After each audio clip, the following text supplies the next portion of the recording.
Hello everyone, welcome to our channel Vijay here from knowledge Jaipur. आज हम बात करेंगे आयनिक बॉन्ड के बारे में, आयनिक बंध के बारे में। आयनिक बॉन्ड मींस आयनों के बीच की बॉन्डिंग। अब आयन क्या है? आयनिक बॉन्ड को पढ़ने से पहले मैं आयन को जानना जरूरी है कि ये आयन क्या होता है। आयन, आयन को हिंदी में बोलते हैं आयन।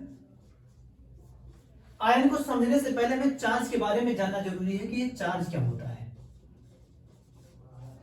चार्ज को बोलते हैं आवेश। दुनिया का कोई भी पदार्थ हो वो छोटे छोटे कणों से मिलकर के बना होता है, जिसे हम परमाणु बोलते हैं। और जो परमाणु होता है वो इलेक्ट्रॉन, प्रोटॉन, न्यूट्रॉन से मिलकर के बना होता है। जो प्रोटॉन और न्यूट्रॉन होते हैं बीच में होते हैं, जो कि पॉजिटिव होते हैं, धनावेश होते हैं। और इलेक्ट्रॉन जो होता है इसके बाहरी कोश में चक्कर लगाता है। मान लिया कोई परमाणु ए है, ऐसे ही हमने मान लिया कोई एक परमाणु है जिसका नाम बी है। मैं माना कि इसके पास 10 इलेक्ट्रॉन है और इसके पास भी कितने 10 इलेक्ट्रॉन हैं। अब दो पदार्थ को हमने घर्षण किया। अब जो पदार्थ है ढेर सारे परमाणुओं से मिलकर के बना है, तो मींस दो परमाणुओं को हमने घर्षण किया, दो पदार्थों को हमने घर्षण किया। तो मैं मानता हूं कि हो सकता है कि एक इलेक्ट्रॉन बी में चला जाए या बी का इलेक्ट्रॉन ए में चला जाए। पर हम एज्यूम करते हैं कि एक इलेक्ट्रॉन जो है वो बी में चला गया, तो इसके पास कितने इलेक्ट्रॉन बचेंगे? 9 इलेक्ट्रॉन। इसके पास कितने इलेक्ट्रॉन हो जाएंगे? 11 इलेक्ट्रॉन। यानी कि इसमें क्या हुआ? कमी हुआ। और इसमें क्या हुआ? अधिकता हुआ। कहने का मतलब कि जो आवेश होता है, जो चार्ज होता है, वह किसी भी पदार्थ पर इलेक्ट्रॉन की कमी या अधिकता को ही क्या बोलते हैं? आवेश बोलते हैं या तो चार्ज बोलते हैं। जो एक कमी बताती है वो बताती है कि जो चार्ज है वो पॉजिटिव है, और जो अधिकता है वह बताती है कि जो चार्ज वह निगेटिव है, ऋणात्मक है। तो मींस चार्ज कितने टाइप का? दो टाइप का। कौन कौन सा? एक धन आवेश और एक ऋण आवेश। यदि धन धन आवेश को या ऋण ऋण आवेश को हम पास पास लाएं तो ये क्या करेंगे? प्रतिकर्षित करते हैं एक दूसरे को। यदि एक धन को एक ऋण को लाएं या ऋण या धन को लाएं तो ये क्या करते हैं? आकर्षित करते हैं। मींस चार्ज के बारे में मुझे इतना आइडिया होना जरूरी है। अब हम बात करते हैं आयन के बारे में कि आयन क्या है। आयन हमेशा हम दो चीजों पे देखते हैं, एक एटम पर देखते हैं, एक ग्रुप ऑफ एटम पर देखते हैं। यदि हम एटम की बात करें, परमाणु की बात करें, तो हाइड्रोजन हो गया, सोडियम हो गया, मैग्नीशियम हो गया, क्लोरीन हो गया, ये सब क्या है? ये सब एटम्स हैं। यदि हम ग्रुप ऑफ एटम की बात करें तो H2SO4, H3PO4, H3BO3, ये सब क्या है? ये सब ग्रुप ऑफ एटम है।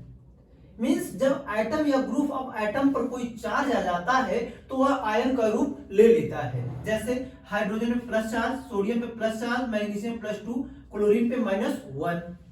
यदि हम ग्रुप ऑफ एटम की बात करें तो SO4 पर -2, PO4 पे -3, BO3 पे -3। अभी मुझे ध्यान नहीं देना है कि इस पे +2, इस पे +1 क्यों है, इस पे माइनस क्यों है, इस पे +2, इस पे -3 क्यों है। यदि हम एटम पर चार्ज की बात करें कि +1 +2 माइनस क्यों होता है, -2 -3 ये क्यों होता है, इसे जानने के लिए हमें पीरियोडिक टेबल को जानना जरूरी होगा। और इस चीज को जानने के लिए हमें ऑक्सिक एसिड को जानना जरूरी होगा। अब हम बात करते हैं पीरियोडिक टेबल और ऑक्सिक एसिड के बारे में। पीरियोडिक टेबल हमने आपको पहले पढ़ा रखा है, जैसे हालिना, कटरीना, रणवीर शंफरार, बेटा, मांगे, कार, स्कूटर, बापराजी, ये होगा आपका यस ब्लॉक। यदि हम पी ब्लॉक की बात करें तो boron, carbon, nitrogen, oxygen, fluorine और नियान। बैगन, आलू, गाजर इन थैला, कहे, सीता जी सुनो प्रभु, नेपाल, पाकिस्तान, ऑस्ट्रेलिया सब भिखारी, ओ सीता सी तेरी पूजा, फिर कल, बाहर, आई, आंटी, हे नेहा आरती करो चीने रहने के लिए। ये आपका यस ब्लॉक, ये हो गया आपका पी ब्लॉक। हमने इसमें उस ग्रुप को रखा है जिनकी जरूरत हमें आयनिक बॉन्ड में पड़ेगी। अब हम बात करते हैं किस पर कितना चार्ज होता है। अष्टक का रूल बोलता है कि बाहरी कोश में या तो 2 या तो 8 इलेक्ट्रॉन का होना जरूरी है। जैसे अगर हम हाइड्रोजन की बात करें, हाइड्रोजन का कितना होता है? 1। तो इलेक्ट्रॉनिक विन्यास लिखते समय क्या लिखेंगे, एक ही है। यदि हम लिथियम का कितना होता है 3, इस रूल के आधार पर पहले 2 होना चाहिए, 2, इसके पास 3 है, अब बचा कितना 1, सिर्फ 1 आएगा, यानी कि 8 होने के लिए इसे कितने इलेक्ट्रॉन की जरूरत है, 7। तो या तो इस 7 इलेक्ट्रॉन को ग्रहण करे या 1 इलेक्ट्रॉन का दान करे, मतलब 1 इलेक्ट्रॉन त्यागे, त्यागना मतलब +1 चार्ज। तो इस वाले ग्रुप पर कितना चार्ज होता है, +1। यदि हम बात करें बेरिलियम का कितना होता है 4, कैसे लिखेंगे, 2, इस रूल के आधार पर 2, अब कितना बचा 2 मींस बाहरी कोश में इसके 2 इलेक्ट्रॉन कितने चाहिए, 6, 8 होने के लिए कितने चाहिए 6, या तो 6 इलेक्ट्रॉन को ग्रहण करे या 2 इलेक्ट्रॉन का दान करे। तो इस पे कितना हो जाएगा, 2 इलेक्ट्रॉन का दान करना मतलब +2 चार्ज होना, तो इस पूरे ग्रुप पर +2 चार्ज हो जाता है। ऐसे मैग्नीशियम का, कैल्शियम का भी होता है। यदि हम बात करें बोरान एल्युमिनियम का, बोरान का कितना होता है 5, इस रूल के आधार पर 2 3, अब इसके लास्ट में कितने इलेक्ट्रॉन हुए 3, कितने चाहिए 5, 8 होने के लिए कितने चाहिए 5, या ये 5 इलेक्ट्रॉन को ग्रहण करे या 3 इलेक्ट्रॉन का दान करे, तो इस पे कितना चार्ज हो जाएगा +3। यदि हम कार्बन की बात करें, कार्बन का होता है 6, इसके आधार पर 2 4, अब बाहरी कोश में कितने इलेक्ट्रॉन की जरूरत पड़ेगी 4, या 4 इलेक्ट्रॉन को ग्रहण कर सकता है या 4 इलेक्ट्रॉन का दान दे सकता है, तो इस पे कितना हो सकता है +4 या -4। अब हम बात करते हैं नाइट्रोजन का कितना होता है 7, इसके रूल के आधार पर पहले 2 फिर 5, कितने चाहिए 8, कितना है 5, कितने की जरूरत है 3, या तो 5 इलेक्ट्रॉन का दान कर दे या 3 इलेक्ट्रॉन को ग्रहण कर दे। तो इसके लिए आसान क्या होगा, 3 इलेक्ट्रॉन को ग्रहण करना मतलब रेडी होना, तो रेडी होना कितने इलेक्ट्रॉन का 3 इलेक्ट्रॉन का, तो इस पे कितना चार्ज -3 चार्ज। ऐसे ऑक्सीजन की अगर बात करें, ऑक्सीजन का कितना होता है 8 2 6, बाहरी कोश में कितने 6, कितने चाहिए 2, 8 होने के लिए कितने चाहिए 2, तो या 2 इलेक्ट्रॉन को ग्रहण करे या 6 इलेक्ट्रॉन का दान करे, तो आसान क्या होगा 2 इलेक्ट्रॉन को ग्रहण करना मींस रेडी होना, कितना 2 इलेक्ट्रॉन का रेडी होना। ऐसे अगर हम फ्लोरीन की बात करें, फ्लोरीन का कितना होता है 9 2 7, बाहरी कोश में कितना 7, 8 होने के लिए कितना चाहिए 1 इलेक्ट्रॉन को ग्रहण करना, तो 1 इलेक्ट्रॉन ग्रहण करना मतलब रेडी होना, तो कितने इलेक्ट्रॉन का 1, तो इस पे कितना चार्ज -1 चार्ज। मींस अब हमें पता चल गया कि इस पे कितना चार्ज होता है। यदि हम ऑक्सिक एसिड के बारे में बात करें, ऑक्सी अम्ल, अब हम ऑक्सी अम्ल से रेडायन बनाएंगे।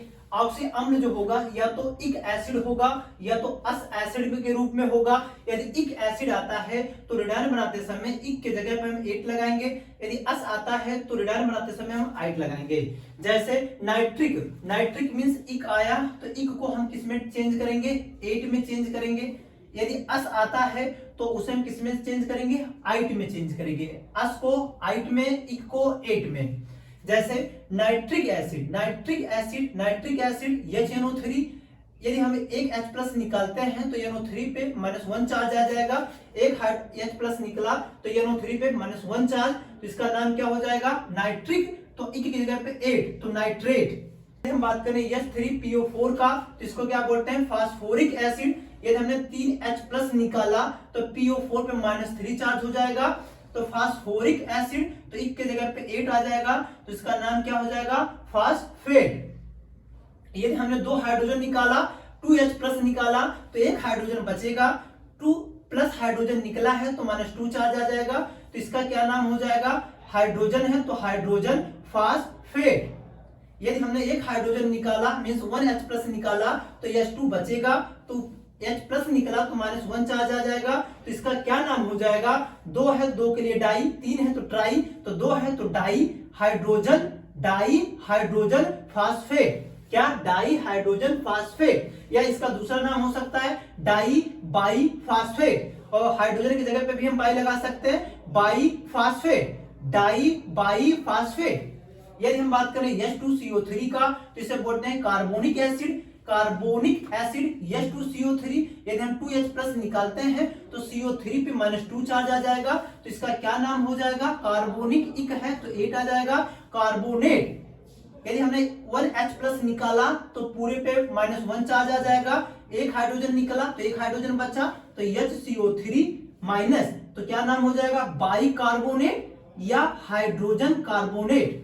यदि हम सल्फ्यूरिक एसिड की बात करें H2SO4, तो यदि हमने 2H प्लस निकाला तो SO4 पे -2 चार्ज आ जाएगा, तो इसका क्या नाम हो जाएगा, सल्फेट। ई की जगह पे 8 आया तो सल्फेट। यदि हमने एक H प्लस निकाला तो टोटल पे -1 चार्ज आ जाएगा, तो H एक हाइड्रोजन निकला तो 1H, HSO4 -1H प्लस निकला तो -1 चार्ज, तो क्या नाम हो जाएगा, बाइसल्फेट या हाइड्रोजन सल्फेट। अब हम बात करते हैं H2SO3 का, इसका नाम है सल्फ्यूरस एसिड। अस है तो इसका किसमें चेंज होगा, आइट में। किसमें, आइट में। अस को आइट में, तो इसका नाम क्या हो जाएगा, H2SO3 है। तो अगर 2H प्लस चार्ज निकला तो ओवरऑल SO3 पे -2 चार्ज हो जाएगा, तो इसका क्या नाम हो जाएगा, सल्फ्यूरस एसिड है, तो सल्फाइट हो जाएगा। क्या, सल्फाइट। यदि हमने एक H प्लस निकाला तो एक हाइड्रोजन बचेगा, तो SO3 पे -1 चार्ज, क्योंकि 1H प्लस निकला तो -1 चार्ज बचेगा, तो इसका क्या नाम हो जाएगा, बाइसल्फाइड या हाइड्रोजन सल्फाइड। ऐसे और भी रेडान बनाने के तरीके हैं, जैसे इसे हम बोलते हैं हाइड्रोक्साइड, साइनाइड। अब हमें एक आइडिया आ गया कि ऑक्जिक एसिड से रेडान बनाने का। यदि ऑक्जिक एसिड से रेडान बनाते समय किसी ने NO3-2 कर दिया तो गलत है। क्यों, क्योंकि यहाँ पर HNO3 है, ना कि H2NO3।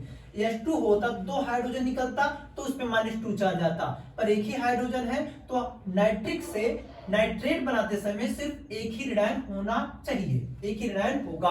अब हमें पता चल गया है कि एटम पर किस पर कितना चार्ज होता है और ग्रुप ऑफ एटम पर किस पे कितना चार्ज होता है। अब हम स्टार्ट करते हैं आयनिक बॉन्ड, मींस आयनिक बंध। जो आयनिक बंध होता है वो धातु और अधातुओं के बीच बनता है। किस पे, धातु और अधातु।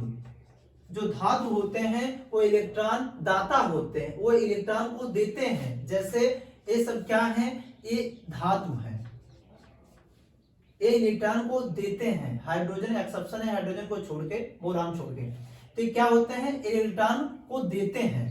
वो अधातु जो होते हैं वो इलेक्ट्रॉन ग्राही होते हैं, वो इलेक्ट्रॉन को ग्रहण करते हैं। तो ये सब जो है ये हमारे क्या है, ये सब अधातु हैं। तो जो आयनिक बंध बनता है वो धातु और अधातुओं के बीच बनता है। धातु जो होते हैं पॉजिटिव होते हैं और अधातु जो होते हैं निगेटिव होते हैं। पहले हम धातु को रखते हैं, फिर अधातु को रखते हैं।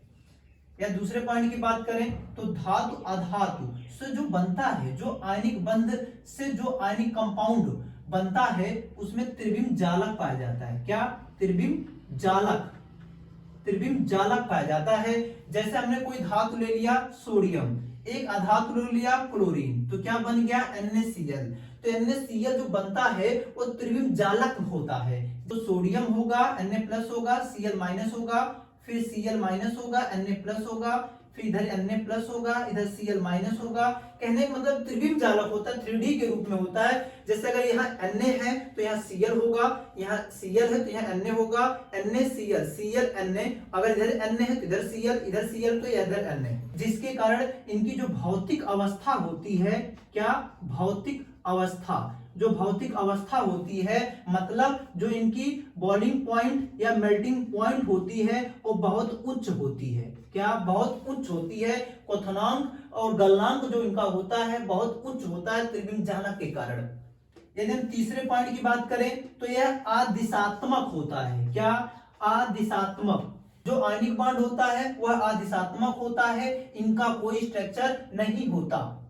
पर जो कोवैलेंट बॉन्ड होते हैं, सहसंयोजी बंध होते हैं, वो दिशात्मक होते हैं, उनका डायरेक्शन होता है, उनका स्ट्रक्चर होता है। जैसे H2O जो हुआ यह कोवैलेंट बॉन्ड है, इसका स्ट्रक्चर होता है। क्यों, क्योंकि यह कोवैलेंट बॉन्ड है, सहसंयोजी बंध है। सहसंयोजी बंध जो होते हैं वो दिशात्मक होता है, उनका स्ट्रक्चर होता है। यदि किसी ने NaCl का स्ट्रक्चर बनाया इस तरह से तो ये गलत है। क्यों, क्योंकि ये आयनिक बंध है, आयनिक बंध का कोई स्ट्रक्चर नहीं होता, वह आदिशात्मक होते हैं। अब हम बात करते हैं आयनिक कंपाउंड का नामकरण का। नामकरण लिखने का IUPAC रूल है, पहले हम धातु को रखेंगे, फिर हम अधातु को रखेंगे। पहले धातु फिर अधातु। धातु जो होता है वो पॉजिटिव चार्ज होता है, जो अधातु होता है वो नेगेटिव चार्ज होता है। इनमें क्रॉस मल्टीप्लाई होता है, जो अधातु का चार्ज होगा वो धातु के पास आएगा और जो धातु का चार्ज होगा वो अधातु के पास जाएगा। जैसे उदाहरण के नाम पर हमने कोई धातु लिया सोडियम, सोडियम पर कितना charge, plus charge, plus 1 charge. हमने एक आधातु ले लिया क्लोरीन, Cl-1 चार्ज।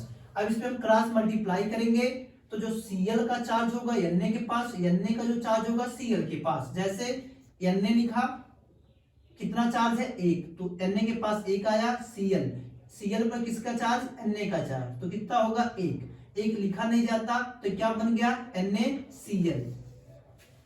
हमने एक दूसरा एग्जांपल लिया Mg पर कितना चार्ज, +2 चार्ज, Mg+2। और हमने एक ले लिया सल्फेट कितना होता है SO4 - 2। अब क्रॉस मल्टीप्लाई, Mg का SO4 के पास, SO4 का Mg के पास, कैसे होगा, Mg 2 चार्ज है 2, SO4। जब ग्रुप ऑफ एटम आ जाए तो वहां हम कोष्ठक लगाते हैं। तो Mg पे कितना चार्ज 2, तो यहाँ पर कितना हो जाएगा 2। तब 2 कॉमन अगर रेशियो लेंगे तो 1 रेशियो आएगा, 1 लिखा नहीं जाता तो क्या हो जाएगा MgSO4। 2 हट जाएगा तो क्या बन जाएगा MgSO4। एक एग्जांपल हम और लेते हैं, जैसा हमने ले लिया एक धातु कोई है एल्यूमिनियम का कितना है +3, और यहां से हमने ले लिया HSO4, क्या HSO4-, इसका क्या नाम है, बाईसल्फेट। क्या, बाईसल्फेट। ये कैसे बनाएंगे, एल्यूमिनियम कितना चार्ज 1, तो 1 हो जाएगा। एक ग्रुप ऑफ एटम है तो हम कोष्ठक लिखेंगे, क्या है HSO4, कितना चार्ज 3, तो यहाँ पर क्या लिखेंगे 3, 1 लिखा नहीं जाता तो 1 हम नहीं लिखेंगे। अब इसका नाम क्या हो जाएगा, एल्यूमिनियम, क्या, एल्यूमिनियम, इसका नाम क्या है, बाईसल्फेट। तो क्या हो जाएगा एल्यूमिनियम बाईसल्फेट। अब हमें आइडिया आ गया कि धातु और अधातु से कंपाउंड कैसे बनाया जाता है और इनका नामकरण क्या होता है। उम्मीद करता हूं आपको ये समझ में आया होगा। Thank you.